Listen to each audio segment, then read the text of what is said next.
welcome to another episode of My Duke and I. Hello, Denise. Hello, Anita. Hello, all our friends out there listening. So, Anita, what are we talking about today? Well, we'll be talking about Prince Charles and the Duchess of Cornwall's visit to the Caribbean, Lionel Richie's nomination as Global Ambassador of the Prince's Trust, Smart Works, the Queen's Commonwealth Canopy, Amal Clooney's award, Prince Charles's environmental scholarships to Cambridge, and his trip to Cuba, the winners of the Commonwealth Youth Awards 2019, and the Duke and Duchess of Sussex, their new PR person, Sarah Latham. Denise, can you please tell us the purpose of Prince Charles and the Duchess of Cornwall's visit to the Caribbean? Absolutely, yes, I can. The reason Prince Charles and the Duchess of Cornwall visited the Caribbean, it's an effort to strengthen the ties between the UK and the Commonwealth in light of the upcoming departure of the UK from the European Union, otherwise known as Brexit. You say Brexit. Can you provide our listeners with some background information on Brexit? Brexit is the UK wanting to leave the European Union, which they've been a part of, I think, for some 40 years. Over the last 40 years, the UK has been able to do trading with other European countries freely, as well as people from the UK have been able to travel into different European countries without having a passport or checkpoint. Well, if and when they decide to leave the European Union, all of that will change. No longer will they be able to go across Europe freely. They will now have to have passports or show their passports to go from one country into another. For instance, Italy. Up until now, people from Britain were able to just go over to Italy without having to show any passports, maybe just an ID. I don't even think an ID. You could just travel freely, whether on the train or car, and drive from one European country into another. When Brexit happens, that will no longer be the case. You will have to show a form of ID or a passport now. Invisible checkpoints will now go up. Also, the free trade that the UK have now, trading with different European countries, they will no longer be able to do that. So as a result, they are going to be relying heavily on the 53 Commonwealth countries to do their trading or to trade back and forth, because as you know, the UK has no natural resources of its own. Oh, wow. They will really have to depend on the Commonwealth countries. Well, Prince Charles and the Duchess of Cornwall, Camilla's first stop in the Caribbean was in Barbados, where they nominated Lionel Richie as Global Ambassador of the Prince's Trust. How significant is that, Denise? I think that is really significant because, number one, Lionel Richie is an American. No American up until now has been directly involved in the Prince's Trust like that. So Lionel will be a global ambassador for the Prince's Trust. And as that global ambassador, he will help to not only market the Prince's Trust throughout the Caribbean, but also most likely help in deciding who will get some of these awards. And because he's an American, I can actually see that there will be some links to America also, whether it will be contribution of funds or hopefully maybe Americans may be eligible for some of these scholarships or awards that are being offered also. What a brilliant move. Moreover, Lionel said he has worked with the Prince Trust in the past, and to be part of something that is so noted and already well established, because it allows him to get to work right away as opposed to building his own charitable organization, which would take him many years to build. He is indeed delighted to be part of the Prince's Trust. Yes, I think that's good. I think too, most recently there's a young lady that the Princess Trust helped. Her name is Shakola, who had some difficulties in finding employment.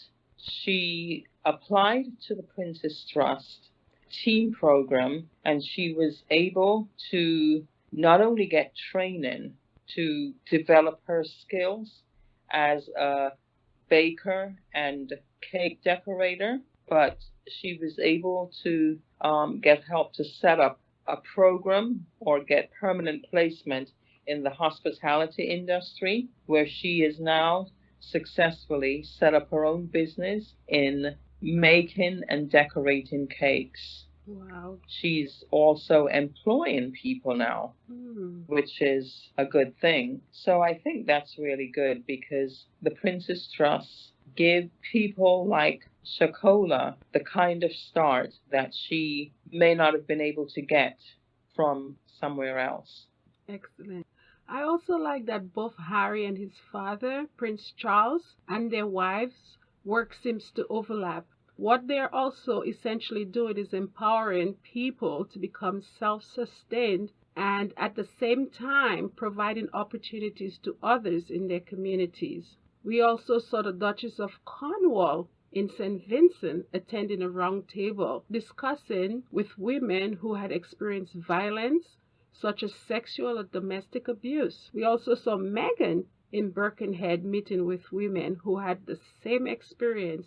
Denise, can you tell us more about that visit in Birkenhead? Yes, so Meghan and Harry's visit to Birkenhead, they paid a surprise.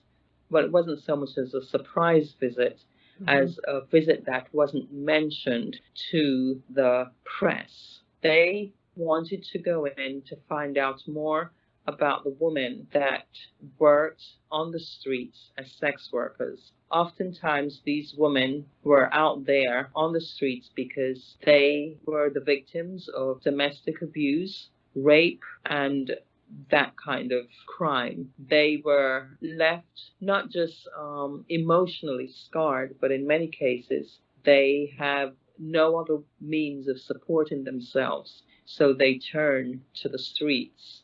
And in turning to the streets, they're oftentimes stuck without help. Many of them actually have children that they need to support.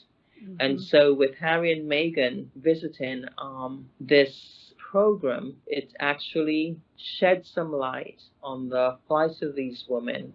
And I believe since that visit, people from all over the world have been donating to this center to get these women trained and get them off the streets so that they can get the help they need and turn their lives around. Speaking of women, let's talk about SmartWorks.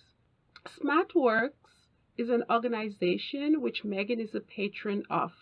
It has been reported that since Meghan became the patron of SmartWorks, they have increased their donations by 48%. Yes, as a matter of fact, they have. And I think this is really quite good, because not only can SmartWork work in the UK, but this is an organization that can be replicated worldwide, because it takes donations of clothing that are in good condition, whether it's a dress or a business suit. And for women that have been unemployed for a number of years, or they're just getting back into the work field, some may not have the money to go out and buy the clothing they need, whether it's to go to an interview or even to work on a job for the first few weeks or months. With SmartWorks, they're able to go in and select outfits and accessories that they need to wear for whether it's the interview and if they get the job, to work. And so I think this is really an awesome thing. Yes, it's really great that these women can get the clothes that they need to feel confident and face whoever is interviewing them so that they can get those jobs because confidence is everything. Oh, yes, it definitely is. And not only does it provide clothing, but right now, SmartWorks UK actually help to prepare these ladies for an interview, teaches them the skills that they need to sit down with a potential employer and have a conversation with them. It teaches them how to make eye contact, how to sit, how to speak. And I think for many women, this is actually a very valuable lesson because, many of them, like I said, some have never worked and some have been unemployed for many years for, many different reasons. So it serves two purposes. One, the women, they're able to get an outfit and look presentable.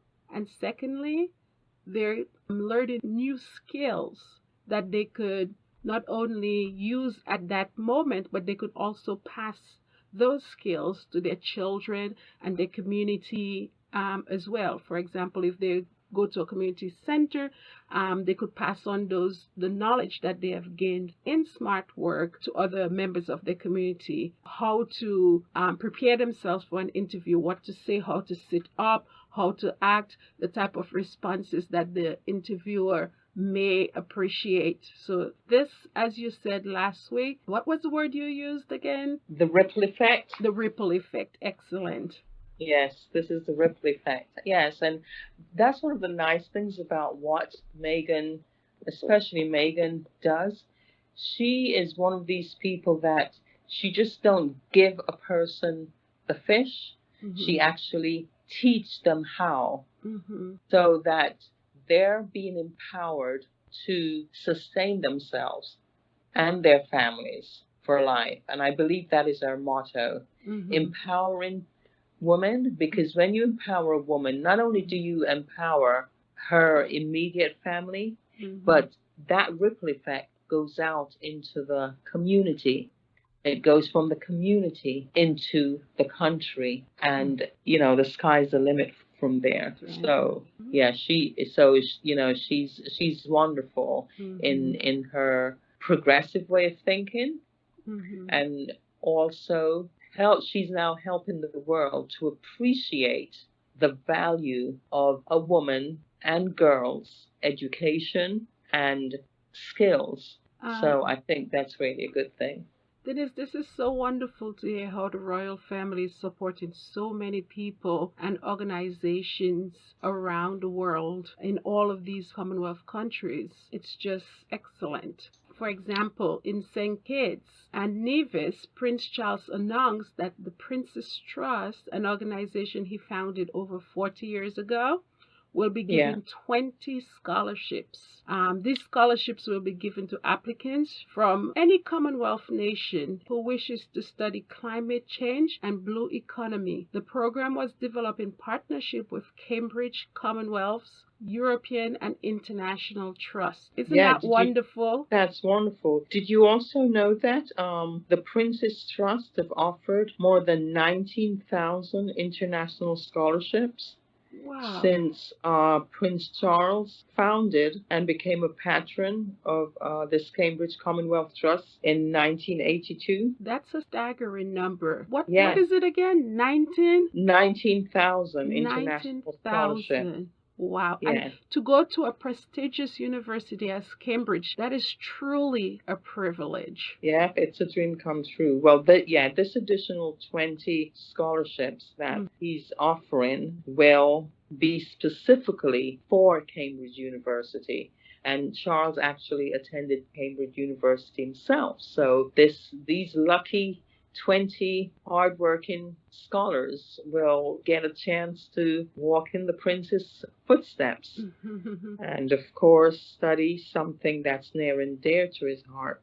Like you said, climate change and the blue economy and sustainability. So this is really wonderful. Yes, and when we talk about blue economy, what we're talking about is the ocean waters where individuals can, whether it's fishing, it's chartering a boat and enjoying a night out on a yacht. So all of those things are resources that can be harvested from the ocean. Prince Charles particularly is heavy on not only are you taking away from the ocean, but how are you maintaining the ocean?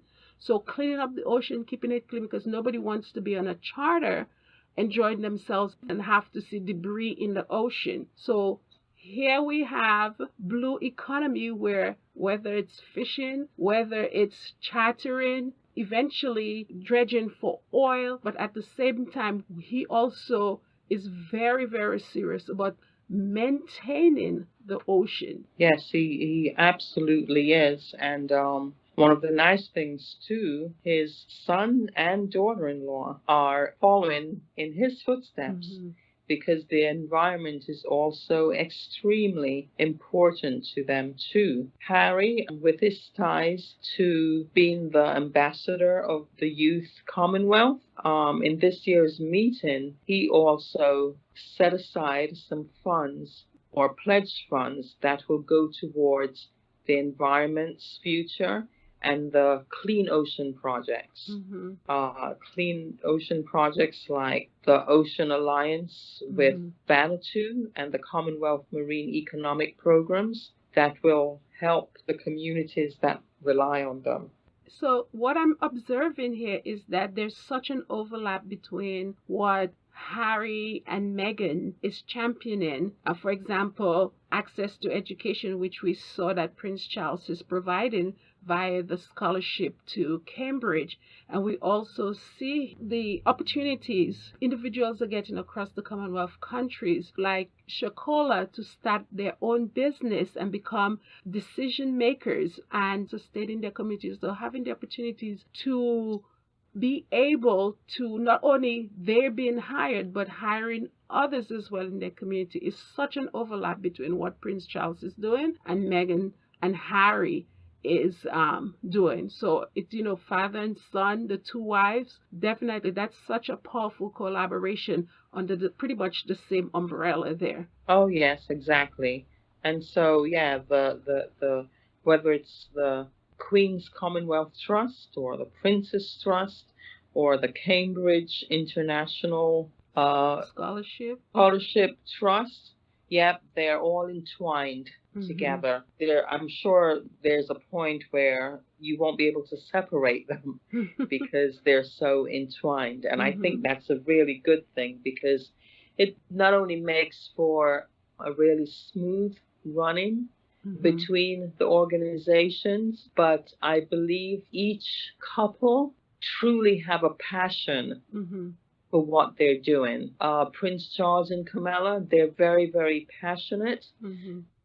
about their work. Prince Charles, he's been talking about the environment for over 50 years Mm. before environmental damage was a household word. He's been talking about organic produce before people even knew what organic was. Same thing with the ocean, the damaging of the ocean. And Mm-hmm. that's been a real passion of his for a long time. The same thing with Camilla, helping women, whether it's battered women being in shelters or domestic violence, that's been her passion. Mm-hmm. And now to see Prince Charles must be so very proud of his son and daughter in law because Mm-hmm. Harry also has a passion for the environment, the ocean, trying to sustain it and maintain it. The same thing with Megan. She has a passion for empowering women and lifting them out of their poverty with education and all of that. Mm-hmm. So, yes, I would say both couples will work really well together Mm-hmm. because they both have a passion for the things that they believe in. So we also saw that on their October 2018 tour, their first tour together as a married couple, where they focused on environmental and conservation efforts. We also saw Meghan and Harry planting trees in several of these countries on behalf of the Queen. Queen's Commonwealth Canopy. Basically, that's an initiative with the Commonwealth nations to dedicate parcels of land to build or rebuild forest in dedication of the Queen's life work to these Commonwealth countries. So it's sort of like a payback. She's devoted all her life to ensure that all of those things that we talked about previously is able to happen in these Commonwealth countries. So in honor of that, which is a very, very good thing anyway. So it's not like she's saying, okay, then I give you this and then you have to give me this. What she's essentially doing is telling them, hey, let's preserve our environment. And here's what I would like to see. Let's rebuild our forests and so on. So, and this makes sense too, because 1/5 of the world forests can be found in these Commonwealth countries. At times we see a lot of deforestation of these regions, whether to make way for habitats for people or just using these trees to build houses. But it comes at a cost because we're actually disturbing or destroying some of the natural habitats of the animals that lives there. So what we're essentially doing is disrupting our ecosystem. And that's what we don't want to do, because in our ecosystem, there's a balance that has to be maintained. And when you disrupt one, that balance, that equilibrium that is supposed to exist in the ecosystem, what you do is you're affecting something at the same time, which you might see in climate change. That also affects the ocean. So all of those things we have to take into consideration when we're destroying trees. So we have to maintain that balance. So the whole idea of planting back these trees and leaving the world for our future generation the way that we met it is such a wonderful idea on the Queen's behalf. Oh, yes, most definitely. Well, the trees not only cleans the environment from all the toxins and the carbon dioxide, but it also puts out oxygen, the air we breathe. So, yes, trees means life. The green of the earth is what helps us sustain life, and we also need water to sustain life. Mm-hmm. So, yes, between the water, the ocean, and the plants, that's the earth. That's what, as humans and animals, we need for survival. So, yes, I agree with you. I think the Queen's Canopy Trust is a good thing, not just for the 53 Commonwealth countries, but really for the world, because it makes us really stop and think. And for some people, especially people that live in cities, we don't often think about the trees.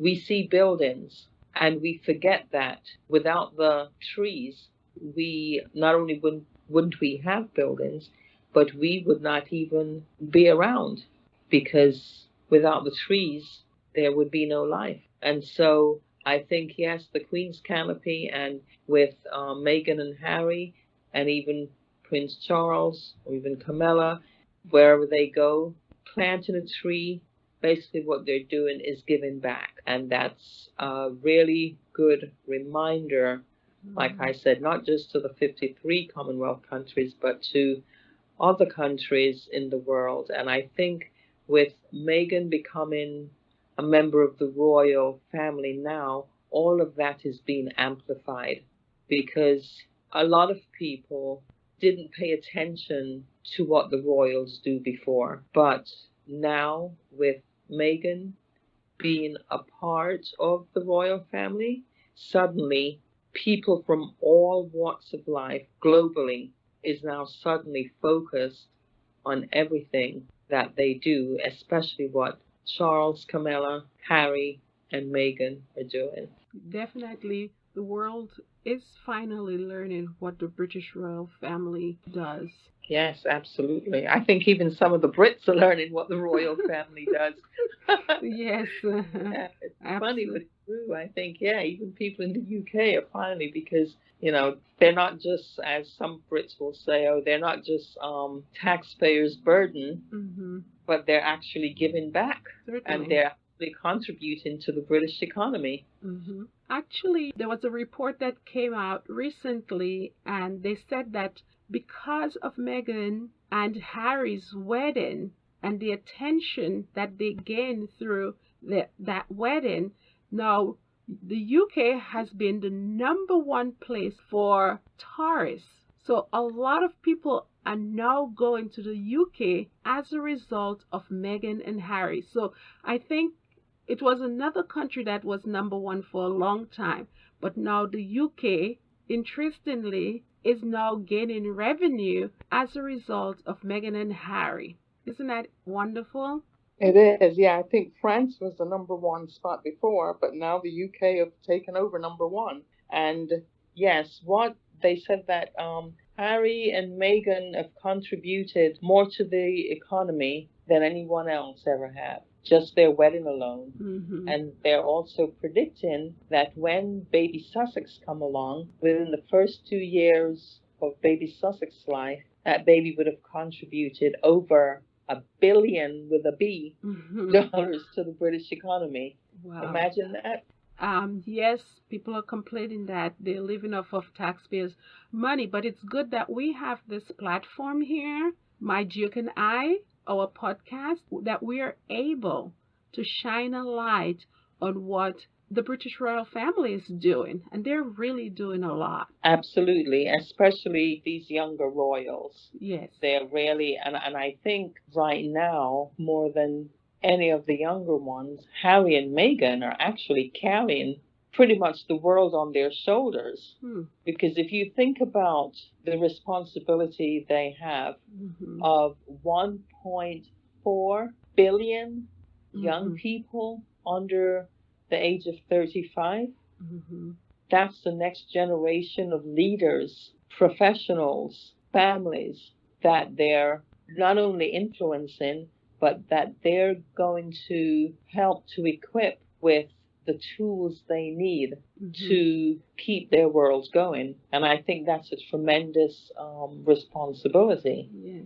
And not only the Commonwealth countries, but even the UK's economy, because with Brexit, the Commonwealth countries will be the place that the UK will have to look to maintain its own economy. Right. A lot of companies are departing from the UK right now just by only talking about Brexit. Just imagine if there is truly a Brexit, they will definitely be very dependent on these Commonwealth countries. They absolutely will. And I think right now, at a time when there's so much unrest in the world, especially with cultural and race identity, I think the UK, people of the UK, whether it's the everyday people, the people in government, but especially the people in the media,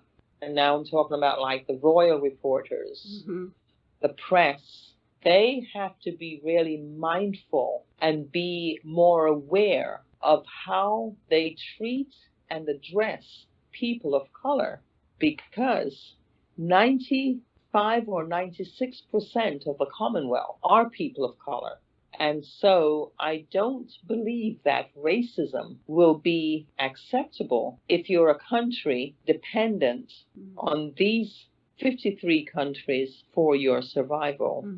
Yes, and that survival means these countries investing in the UK also means that whatever the UK has to export, that they could export it to these 53 Commonwealth countries, because they no longer will have the EU to export anything to them. So they would definitely need those Commonwealth countries to export whatever it is or whatever little that they have, and to have at the same time these countries investing in whatever they have to sort of maintain their financial sector. Exactly. And within the next 5 years, one of the Commonwealth countries, India, will surpass the UK's economy. Wow. Yes, India is fast overtaking the UK's economy. That's also one of the Commonwealth countries. The other up-and-coming economy is the continent of Africa. A lot of investors are from different parts of the world, whether it's China, the Saudi Arabians, or even Russians. Everyone is now focusing on Africa because that economy is beginning to boom. And so it is going to be extremely important for the UK to begin to have some diversity training. They need more cultural awareness. And more than anything else, they will have to focus on their institutional racism that's deep-rooted and existed since colonial times.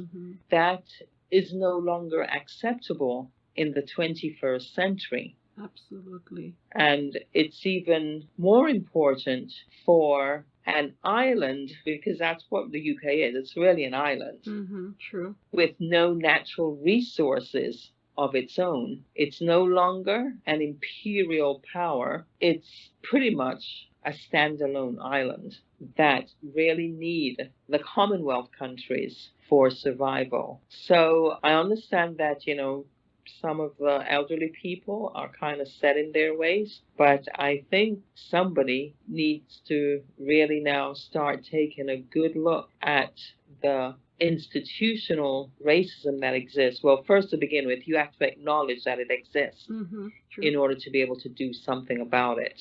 And I think once they acknowledge that there is a problem, then they'll be able to look at the template of what other countries have done to address these problems and deal with it. But for now, with Meghan joining the royal family, I think a lot of the isms have raised its ugly head, whether it's the classism, the racism, the sexism, all of the isms are showing. And it's being shown on a global stage. And on this podcast, while we don't want to get political, I will say it's not a good representation of the United Kingdom. True. And let's just make sure that everybody understands that we're not only talking about those small islands as part of the Commonwealth countries. We also have Canada, we have New Zealand, Australia.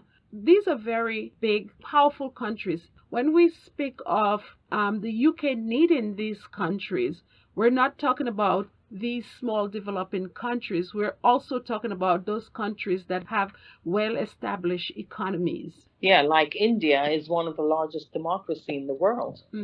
One of the largest and one of the oldest democracy in the world. And it's also, like I said before, their economy will surpass the UK's in no time. So yes, and many of these countries have actually stayed in the Commonwealth, mostly because they love the Queen, respect for her, and it offers some sort of stability across the board, especially, because some of these countries were former British colonies. Well, they've now gotten their independence, and they're not colonies anymore. They're independent countries. I know there's several countries that over the last few years have threatened to leave the Commonwealth and become a republic on their own. For instance, Australia was one of those countries up until the time that Harry and Meghan set foot on the Australian soil. There is a group of people there that really wanted Australia to become a republic. And with Harry and Meghan's visit, they decided, okay, we'll stay. And so Harry and Meghan, they are playing a very important part in keeping things stable. And I think it's important for them to get the respect that they deserve for doing this. Because you know what? In reality, the monarchy is really dependent on these two. Because if people start pulling away from the UK, not only will it affect the economy of the UK, but it also will cause a lot of destabilization in the Commonwealth, and it will also weaken the monarchy. And so I think the monarchy is more than just a future king or queen because, again, in truth be told, the king and queen really have no power. They're just a symbol. They really, I mean, they open parliament once a year or twice a year, but the decisions for the country is actually made by the government. The monarchy is non-political. And so right now, they're just really a symbol of what used to be. And so there are people right there in the UK that would love to get rid of the monarchy because they wonder what good or what useful purpose they have. And so by having these young royals work hard and contribute to not just the country, but to the 53 Commonwealth countries, it's actually keeping the monarchy intact and also bringing in new financial opportunities to the country as well as all of the Commonwealth nations.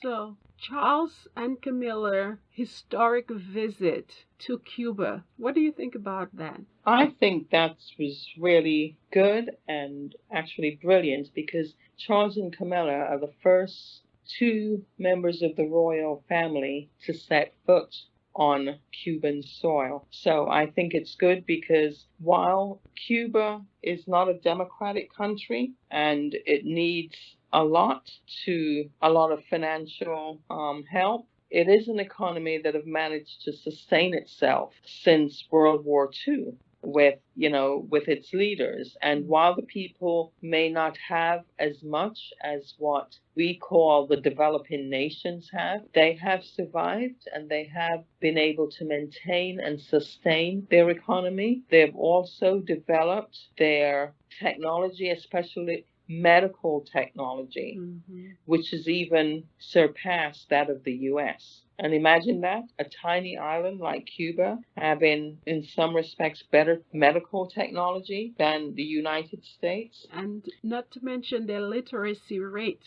is one of the highest throughout the Caribbean and the world. Exactly. So this visit with Charles and Camilla, they're hoping that they can form some sort of a partnership with Cuba that will include things such as the arts, youth, entrepreneurship, heritage, restoration, and sustainable agriculture, as well as sharing some of their medical technology. Yeah. So the reason why I said this trip is an historic trip is because they are the first member of the British royal family to visit Cuba. So it is historical. Cuba was tied up with communism. Yes, it's still a communist country. Yes, and its ports and entrances was closed to the world for a very long time. However, thanks to Obama, after many decades, the travel ban to Cuba was lifted. So having Charles and Camilla from the royal family visit Cuba is truly historic. I've also seen many of the reporters that went there with Charles have said that now they will definitely go back to visit Cuba.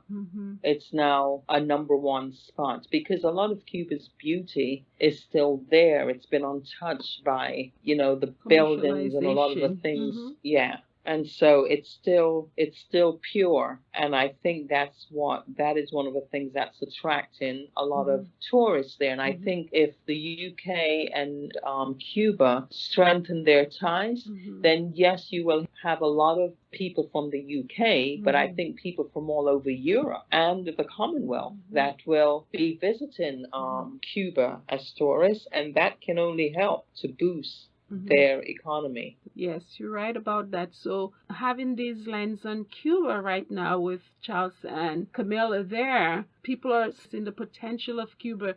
And now, what will happen is people will start thinking, how can they invest in Cuba? So that's opening opportunities right there for them. So that was a tremendous visit. As I said, historic. And here goes again the influence of Charles, Harry, Meghan, and Camilla. It goes to show that the British royal family is doing a lot. By even going to Cuba, here they're magnifying, they're shining a light on what is happening there. And there's a potential for people to see that and invest in Cuba, which is, has been opened up since the Obama era. Yeah, that's good. Yeah, and I saw one comment where one of the reporters says that in speaking to some of the people in Havana, they said that they were really receptive to the visit of Charles and Camilla because of Harry and Meghan, because of their marriage. Nice. And imagine, a young couple having this much influence worldwide. That's why I'm so happy for these Commonwealth youths that they have two individuals like Harry and Meghan and what Charles has set up for them. I'm just really excited for them. Yes, I am too. It's really wonderful. So let's talk about Amal Clooney and the new award in her name. Yes, Prince Charles announced that Amal Clooney will have an award that will be offered by the Prince's Trust. This Amal Clooney Award will be going to young women between the ages of 11 and 30 years old. These beneficiaries will be young ladies that have not received any awards before from the Prince's Trust. They are unsung heroes that have been helping their communities in different things, such as farming schemes and different projects like rebuilding refugee camps. Some of these refugee camps have been victims of war, and so these women or young ladies are people that have actually helped their communities to rebuild from these different things. And so I think the Amal Clooney Award will be really good, especially because Amal herself, she came from the Middle East, from Lebanon. I don't know if many people are aware of that, but she's able to now give back to the people that have experienced a lot of the things that some of the women in her own native country is experiencing. And look at how far she has come. Here's her background information. She's an international lawyer who specializes in human rights. She's ranked as one of the top lawyers in the UK in her field. And she's part of the London Bar, the New York Bar.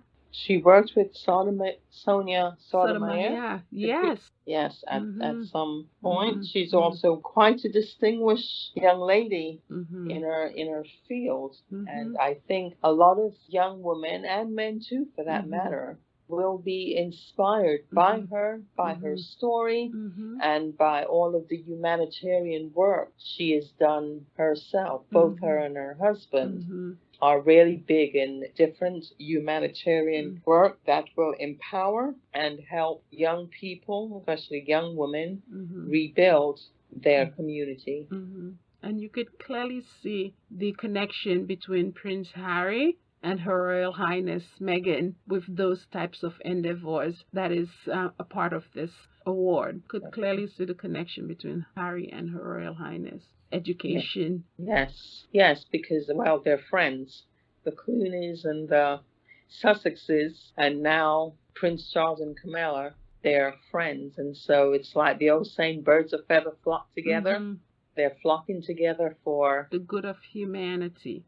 Yes, exactly. Humanitarians. They're improving lives one life at a time. Yes. Speaking of improving lives, let's talk about the Commonwealth Youth Awards. How these individuals are being empowered by the grants and the idea of Harry and Meghan showcasing or shining a light on some of their platforms. Yes, well, a young Nigerian woman was just awarded the Commonwealth Young Person of the Year award. She's 28 years old. Her name is, forgive me if I pronounce your name and you're listening, her name is Ola Wasiun Ozowabi. She's from Lagos, Nigeria, in the continent of Africa. She just received the Commonwealth Young Person Award. This young lady is a survivor of sexual and domestic abuse, and she received a decent sum of money, and with that money, she will be able to expand her activities in Nigeria by supporting women and even men who have experienced different forms of not just sexual abuse, but gender biases. In the award, she said, this is a quote from her, she said, this award reminds me that when young people don't look away in the face of injustice and say no to cultural biases, we have the capacity to create change because we are magic. She went on to say, winning this award encourages me to keep working hard to build a safe community for women, girls, and men in Nigeria, and that my story is valid. That's what the award meant to her. And so she has been able to not only help with the abuse victims, but she's also helped with HIV/AIDS. It's very important here to note that this young lady, out of 500 nominations, that she was able to win that top award. The services that she's providing to her communities is definitely resonating amongst the people of her community for her to be able to, I wouldn't say beat, because it is a competition, but then again, I don't look at it as a competition, but to be able to come up against 500 nominations and end up winning the most prestigious prize, the Commonwealth Person of the Year, is truly marvelous. Yes, and and she is set to end rape, the culture of rape in her country. In fact, they gave it an acronym, STER initiative, to end that. And I think that's something that doesn't just affect Nigeria. My goodness, here in the United States, it's a big thing. The Me Too movement. That's what that's all about. Yes. So here's a 28-year-old young woman that's actually making an impact. And what I was saying before, not only has she made an impact, but she's also making sure that the survivors of these crimes are provided with free health care kits, such as the HIV test. So we see the trend with Camilla in talking to women on that roundtable panel that has been, victims of whether it's sexual abuse or domestic abuse. We see Megan in Birkenhead. We see Oluwusan talking about the same thing. So we definitely is seeing a trend with those platforms that Harry, Meghan, Prince Charles, the Duchess of Cornwall is championing. So these youths are really doing something, as echoed by Secretary General Patricia Scotland, who presented the awards. And she said, the pace, depth, and scope of development in any society depend on how well its youth are nurtured and supported. Here, Harry and Meghan is supporting them. The royal family is supporting them. This means providing the space for young people to thrive, to contribute, and to realize their potential. In such an environment, they are able to exercise their rights and citizenship and to find fulfillment and purpose, passing on to others the gains and positive values that come from the true community. What a powerful statement. We have to provide those platforms to these young people in order for them to be able to be successful at what they're trying to accomplish or champion. Yes, that is so true. That is so true. Yes. Let's talk about Harry and Her Royal Highness Meghan's new communication person, Sarah Latham. Yes, Sarah Latham is the new communication director that will be working alongside the Queen's Communication Secretary at Buckingham Palace. Many of our viewers may already know that Harry and Meghan will be setting up their own court. They're moving away from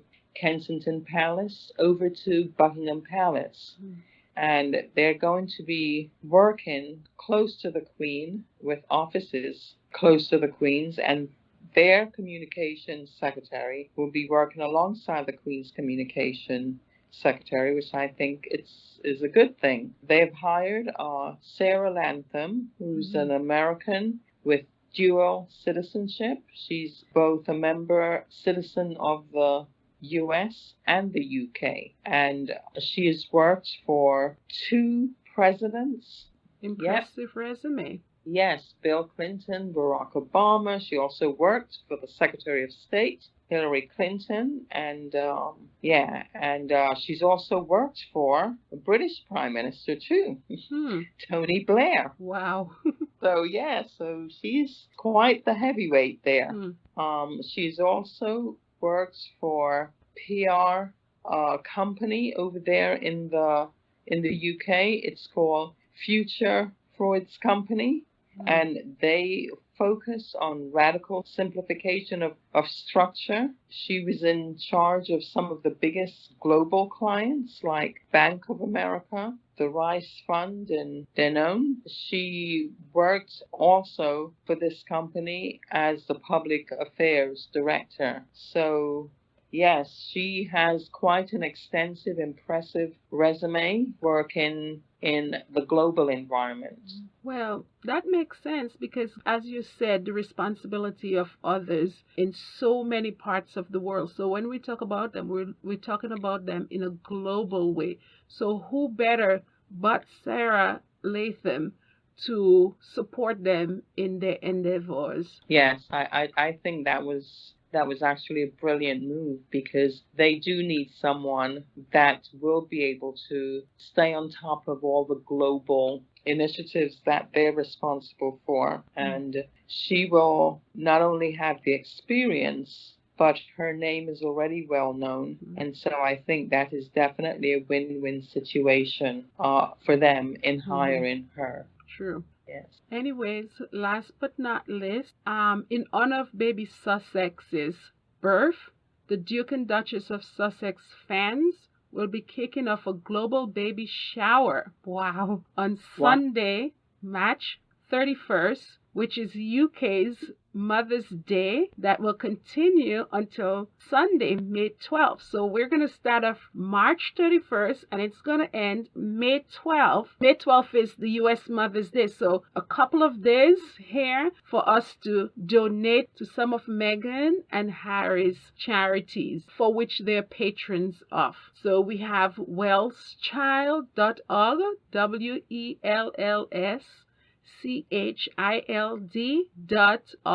camfed.org, CAMFED.org, mayhew.org, MAYHEW.org. So please donate to them directly, and when you do, take a screenshot of your donation receipt, and using that screenshot, what you want to do, you want to send out a tweet of that donation receipt, and the tweet that you're going to send out is hashtag Global Sussex Baby Shower. So when you send your tweet, you want to hashtag it Global Sussex Baby Shower. Global Sussex Baby Shower. Hashtag Global Sussex Baby Shower, so we can actually calculate how much money that we've raised on behalf of Meghan and Harry. And baby Sussex.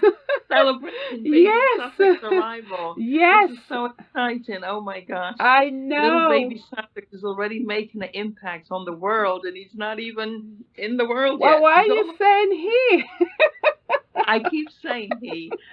Hey, listeners, I don't know anything, but I just have this feeling baby Sussex is going to be a he. But you know what? I'll be happy if it's a girl too, because I have a daughter, and I love my daughter with all my heart. Yes. But for some reason, I've been calling baby Sussex a he, and I know some people, but either boy or girl, baby Sussex will be the most loved baby, I think.